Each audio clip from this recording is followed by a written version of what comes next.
आनंदी, मला खूप बरं वाटलं. तू इच्छा बोलून दाखवलीस की तुला गाडी चालवायला शिकायचंय. हो, मग गाडी चालवता यायलाच पाहिजे. चाल, शिक लवकर. मग तूच चालवायचीस. मी बाजूला बसून राहणार फक्त.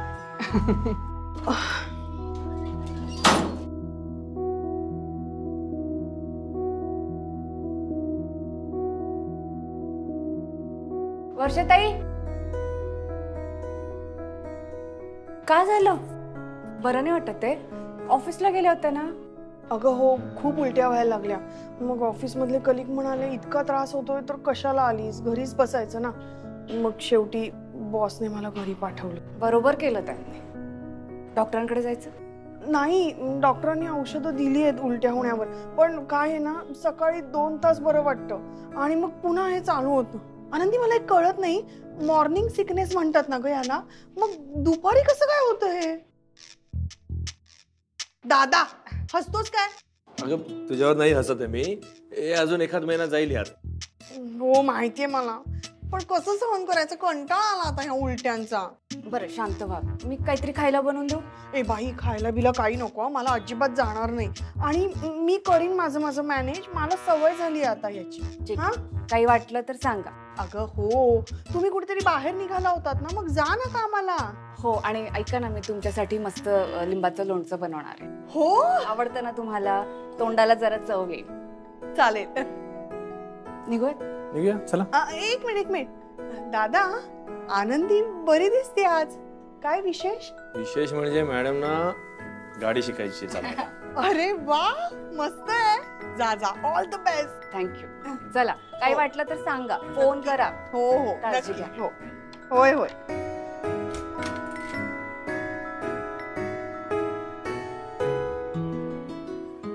हो मॅडम, गाडी चालवायला शिकायचंय ना, ड्रायव्हर सीटवर जाऊन बसायचं.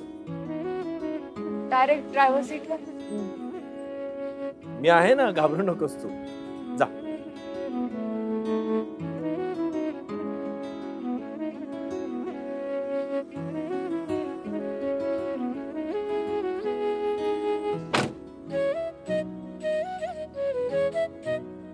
अजिबात घाबरायचं नाही.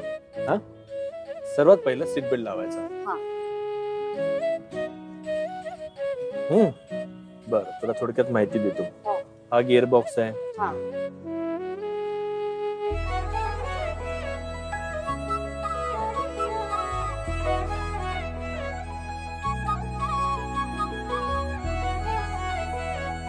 ही घे चाल, लाव. हा, क्लचवर पाय ठेवला. आनंदी, रमा कुठेतरी निघून गेली.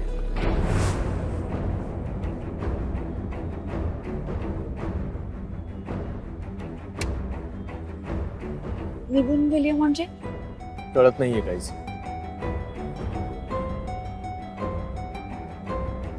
कुठे गेले असते?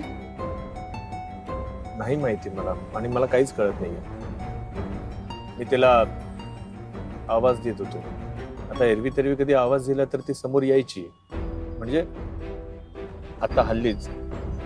पण मी आता आवाज दिला, सगळीकडे शोधण्याचा प्रयत्न केला, पण नाही आली ती. आनंदी, हे बघ, माहिती आहे अगोदर सुद्धा रमाला कधी वाईट वाटलं असेल किंवा तिला राग आला असेल तर ती राग व्यक्त करायची किंवा अशीच तडकाफडकी निघून जायची. त्यावेळीची गोष्ट वेगळी होती. तेव्हा तू कायम तिच्या सोबत असायचीस. आता तुला वाईट वाटलंय, पण तिच्यासोबत ना तू आहेस ना मी आहे. आता असं एकटं राहण्यात काय अर्थ आहे असं तिला वाटलं असेल आणि म्हणून ती निघून गेली असेल तर मी काय म्हणतो, तू एकदा तिला हाक मारणार, तुझा आवाज ऐकून ती नक्कीच येईल.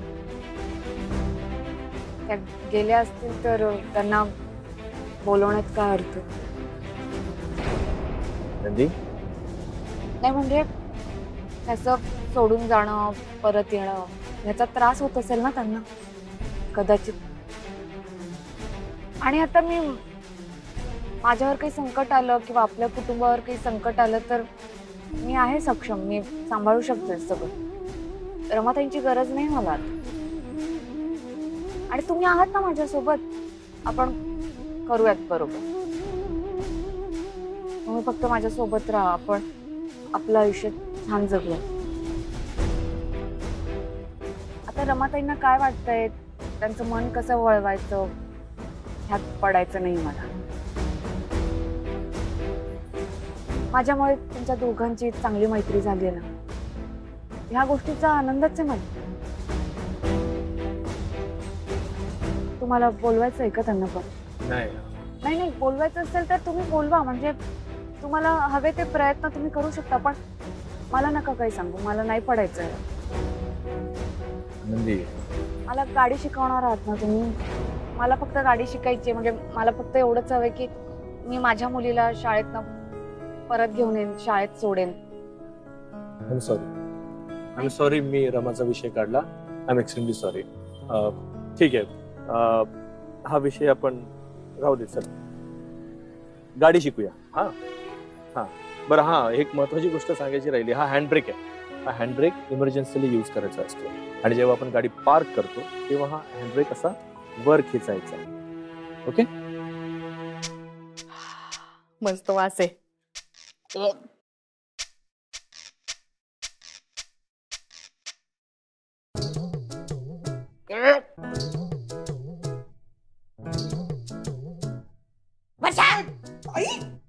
अगं काय काय चाललंय इकडे? अगं आई अशी काय करते? एक तर ती गोळी खा तरी, नाही तर ठेव तरी. काय खेळ चाललाय तुझा? आई ती खाल्ली की मळमळल्यासारखं होतंय, पण वासाने बरं वाटतंय. दे मला. नाही, काय देणार? गप्पा आई, बस. अशी काय करतेस? गप्पा बस. ही गोळी महत्वाची नाहीये. मला तुला जरा वेगळं विचारायचंय. आता काय आई, तुझं दे ना गोळी. आई का मला सांग, तर राघव आणि आनंदीचं काय चालू आहे ग? नाही, तुझी गट्टी जमली ना तुझ्या वहिनीशी. काय गट्टी? मग नाही म्हणजे असं की ढसाढसा रडत होती. म्हणजे काय झालं माहितीये का, ती आणि आम्ही बाहेर गेलो होतो कामानिमित्त. तर मला म्हणाली थांबा माझं पाकिट राहिलं, म्हणून ती घरी गेली. आणि घरी गेल्यावर मी वाट बघते, ही आलीच नाही. घरी जाऊन तिने राघवला सगळं सांगितलं आणि मग रडारड सुरू झाली. बोल. तर म्हणून विचारते काय झालं, तुला माहित असेल ना. मी विचारलं, ती नाही सांगत ग, म्हणून मी म्हटलं तू विचार, तुला सांगेल ती. पण तू मला नाही सांगणार, मला माहिती आहे. तू कशाला सांगशील, मी कोण आहे तुझी? हे बघ आई, एकतर मला माहिती नाहीये, आणि ना तिला जर सांगायचं नसेल तर तू सोडून दे ना विषय. कशाला ताणतेस? दिला असता सोडून ग. जर ती गप्प बसली असती, शांत राहिली असती, तर मी पण शांत होऊन तिला बाजूला घेऊन विचारलं असतं की बयो काय झालं, विचारलं असतं. पण उलटच घडलंय. म्हणजे इतकं उलट घडलंय की अगदी आज म्हणजे एकदम हसत खेळत दिवस सुरू झाला तिचा. माझ्या आवडीचं जेवण वगैरे बनवलं तिनं. आणि म्हणजे ते बघ, दुःखात माणूस हसतो की नाही, तशी हसते. मग मला प्रश्न पडला, म्हटलं काहीच कळत नाही, काय झालं नेमकं. म्हणून मग मी तुझ्याजवळ आली, काय झालं हे विचारायला. तू विचारशील का तिला जरा? नाही विचारणार मी. वाटलंच मला, तू नाही विचारणार. आईचं एवढंसं जरी काम केलं तरी तुला पाप लागेल है ना. आनंदीला त्रास होऊ नये म्हणून काही करणार नाहीस. आई, मला ना एक तर बरं वाटत नाहीये. माझी एकदा तरी चौकशी केलीस का ग, की बाई ग तुला काय होतंय, तुला काही हवंय का? ते सोडून तुझं काहीतरी दुसरंच. आई, तुला कितीदा सांगितलंय ग मी, दादा आणि आनंदीच्या मध्ये पडू नकोस. कशाला ढवळढवळ करतेस त्यांच्या आयुष्यात? नातू हवा करत डोकं खाल्लंस तिचं, त्याचा परिणाम कधी ना कधी तरी होणारच ना. तुला काय म्हणायचंय? माझ्यामुळे तिला त्रास होतोय? आई हे बघ, मला सांग, बाळ हा विषय सोडला तर दुसरा काय विषय असणार आहे? हे बघ, त्या दोघांनी हे सत्य स्वीकारलं होतं ना की आपल्याला मूल होऊ शकणार नाही, आणि त्याप्रमाणे त्यांनी नव्याने आयुष्य जगायला सुरुवात केली होती. आई, फक्त तुझ्या हट्टामुळे आनंदीने पुन्हा प्रयत्न सुरू केले की नाही? काल तिला हे सगळं असह्य झालं असणार, दुसरं काय. आई, ती आहे ना म्हणून हे सगळं सहन करते. अगं, माझ्यासारखी एखादी सून असती ना तर कधीच सोडून गेली असती. तुला माहिती नसेल आई, म्हणून तुला सांगते, दादा खरंच घर सोडून निघून जाणार होता. हो, पण आनंदीने त्याला थांबवलं. म्हणाली की आईशी भांडून त्यांना असं एकटं सोडून जाणार नाही मी. अगं आई, तिच्या चांगुलपणाचा जरा तरी विचार कर, नीट वाग तिच्याशी.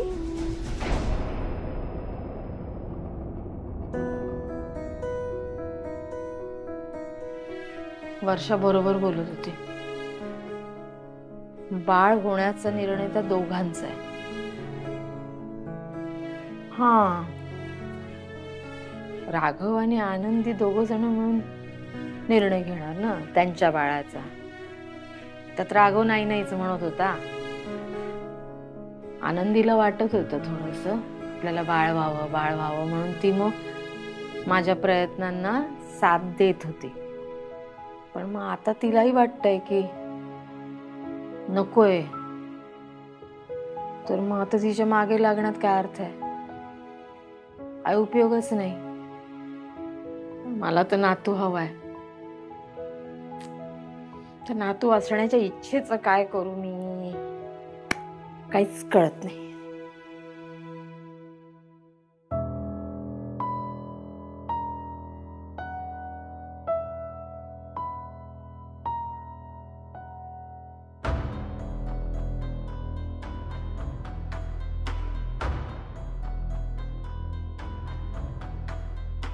हा, हॅलो हॅलो हॅलो. हा, मी सुलक्षणा कर्णिक बोलते, आनंदी कर्णिकची सासू. हा, मला काय म्हणायचं माहितीये डॉक्टर, आम्ही ती ट्रीटमेंट बंद करतोय. नाही नाही नाही, माझ्या मुलाला आणि माझ्या सुनेला ती ट्रीटमेंट पटलेली नाहीये, त्यांना नकोय ती ट्रीटमेंट. म्हणून मग मी तुम्हाला सांगते आमची ट्रीटमेंट बंद करा. फक्त हा एक मला विचारायचं आहे की ते आपण ट्रीटमेंट सुरू करताना तुम्ही जो पहिला डोस दिला होता की नाही माझ्या सुनेला, तर त्याचा काही विपरीत परिणाम होईल का हो तिच्या तब्येतीवर? नाही म्हणजे मग होत असेल ना तर प्लीज तिला ते मग दुरुस्त होण्याचं काय औषध असेल ना तुमच्याकडे ते द्याल का तिला? नाही नाही, तसा त्रास काही होणार नाही. हा, पण ट्रीटमेंट नका थांबवू तुम्ही. तुम्हाला वाटतंय ना सुनेला बाळ व्हावं, मग तुम्ही समजवा ना त्यांना. कसं समजावू आणि का समजावू? मी नातू नातू करत बसली तर माझी ही माणसं, माझ्या अवतीभोवतीची माझी प्रेमाची माणसं दूर जातील. मला त्यांना सांभाळायचंय. नको मला मला माझ्या माणसांना मला सांभाळायचंय डॉक्टर. मी जर आज हे नातू नातू करत बसली तर माझा पोरगा माझा राग करेल, माझ्यापासून लांब जाईल. आणि मग अशा वेळेला तो माझा नातू घरात आला तर तो पण माझा तसाच राग करेल, मला त्याच्यापासून दूर लोटून देईल. काय करू मी? मला नातू हवाय त्याच्यावर माया करण्यासाठी, माझं बालपण त्याच्यासोबत परत जगण्यासाठी हवाय माझा नातू. माझ्याशी भांडायला नकोय, माझ्या कुटुंबापासून तोडायला नकोय मला नातू. तुम्ही बंद करा ही ट्रीटमेंट. ठेवते.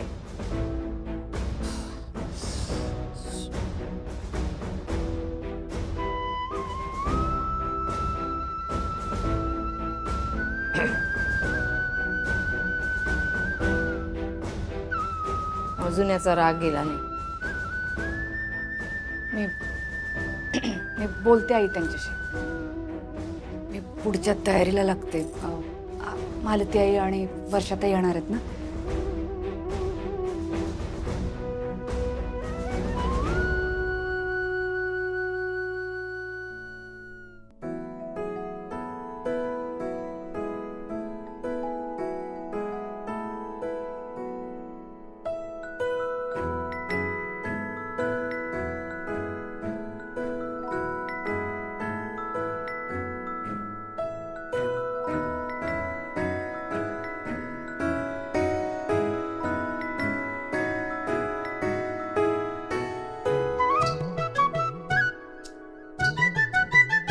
आई, खरं तर लोणच्याचा सीझन नाही हा, आपण लोणचं घालतोय. मला ना माझी आई आठवते लिंबाचं लोणचं घालताना अशी. पण तुला एवढ्या लहानपणच्या गोष्टी आठवत आहेत? हा, पुसटची आठवण आहे. पण माहितीये लहानपणी मी माझ्या बहिणी ताई माई आम्ही रानात जायचो आणि रानातनं हे रानमेवा घेऊन यायचो, लिंबू कैऱ्या करवंद. घरी यायचो तर आम्हाला असं वाटायचं आबा चिडतील ओरडतील आमच्यावर, म्हणून लपून बसायचो. तर आबा शोधायचे हा बरोबर आम्हाला आणि आम्ही घाबरायचो की आता ओरडतील, पण असं काही करायचं नाही. आबा आम्हाला हे सगळं चिरून द्यायचे आणि त्याच्यावर मस्त मीठ टाकून द्यायचं, आम्ही खात बसायचो. कधी कधी इतकं आणायचो ना आम्ही हे सगळं कैऱ्या लिंबू, तर वाया जाऊ नये म्हणून आबा ते सगळं हे असं आपल्यासारखं मसाला मीठ लावून बरणीत भरून ठेवायचे. मग 4-5 दिवस बरणीला हात नाही लावू द्यायचे, खराब होईल म्हणून लोणचं. नंतर कळलं की त्याला लोणचं म्हणजे ती पद्धत असते लोणचं घालण्याची. आनंदी, हे म्हणजे ना तू तुमच्या लहानपणीचं सांगतेस ना. हो. पण इकडे बघा आमची मोठी माणसं काय करतायत ते. काय हो काय चाललंय? हे मला नकोय, पोटातल्या बाळाला हवंय. नाही ग, काय आहे ना, हे खाल्लं ना की जरा मळमळ थांबल्यासारखी होते. एक का आई तो मसाला द्या बरं. हो दे हा.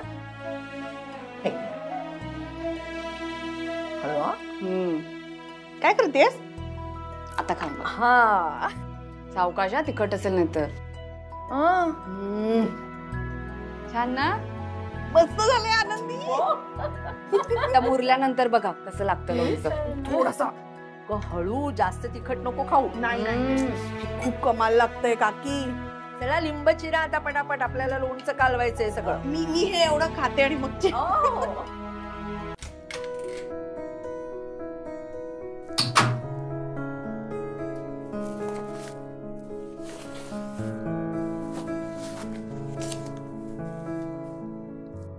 रमा, रमा कुठे असतो? प्लीज एकदा समोर ये, मला बोलायचंय तुझ्याशी. प्लीज. मला अजिबात कल्पना नाहीये की मी आता बोलतोय ते तुझ्यापर्यंत पोहोचतंय की नाही.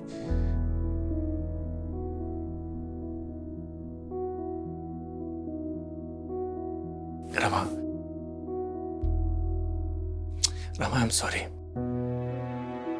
बघ, आनंदीला मूल होऊ शकत नाही त्यामागे कारण तू आहेस ही गोष्ट कळल्यानंतर खूप मोठा धक्का होता तो आमच्यासाठी. आणि स्वतःच्या दुःखात आम्ही हरवून गेलो. पण तू पण तितकीच दुःखी झालीस, तुलाही तितकंच वाईट वाटत होतं या गोष्टीकडे.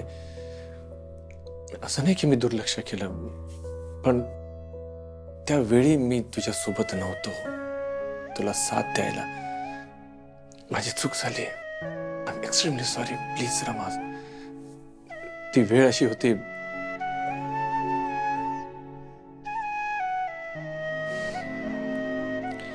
रमा, तू जर का असा निश्चय केला असेल की कायमचं निघून जाणार आहेस, मी तुला रोखणार नाही. पण आपण असे दुखावलेलो असताना अशी तडकाफडकी निघून जाऊ नकोस. एकदा भेट. मला तुझी माफी मागायची आहे. मला माफ कर आणि त्यानंतर जो तुझा निर्णय असेल तो. पण प्लीज एकदा समोर ये, एकदा बोल माझ्याशी. Please please Rama, please.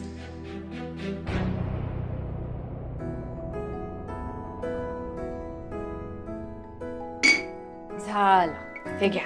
Thank you. बरं 3-4 दिवस खाऊ नका हा लोणचं, म्हणजे लोणचं छान मुरेल. मग बघा चव कशी वाढेल लोणच्याची.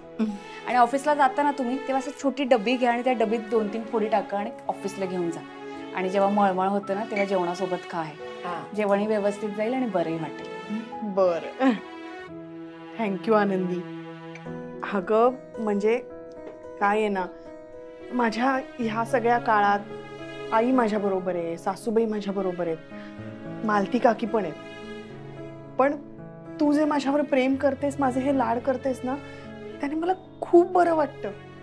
आणि मला जे दडपण आलं होतं ना माझ्या प्रेग्नन्सीचं, ते नाही वाटत आता. कारण मला जाणवतंय की माझं माहेर किती खंबीरपणे उभं आहे माझ्या पाठीशी, फक्त तुझ्यामुळे. बरं आनंदी, निघू मी? हो या. थँक्यू. वेलकम. नीट जा. हो हो, चला काकी येते. हे तुमच्यासाठी आणि बाबांसाठी. बर, म्हणजे मला ना आता हे आधी लपून ठेवायला पाहिजे मुरेपर्यंत. का? तुझ्या बाबांना कुठे धीर निघतोय. सांगा हा कसं झालंय.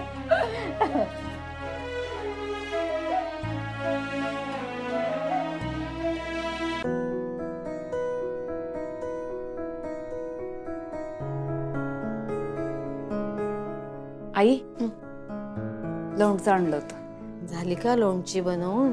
झालं. खाऊन बघा कसं झालंय सांगा. सगळ्या सुगरणीं मिळून केलंय ना, चांगलंच असणार. कसं झालंय. अगं थोडं तिखट जरा जास्त झालंय. आधीच उलट्या करू करू हैराण झाली आहे वर्षा. त्रास होईल अशा लोणच्याने.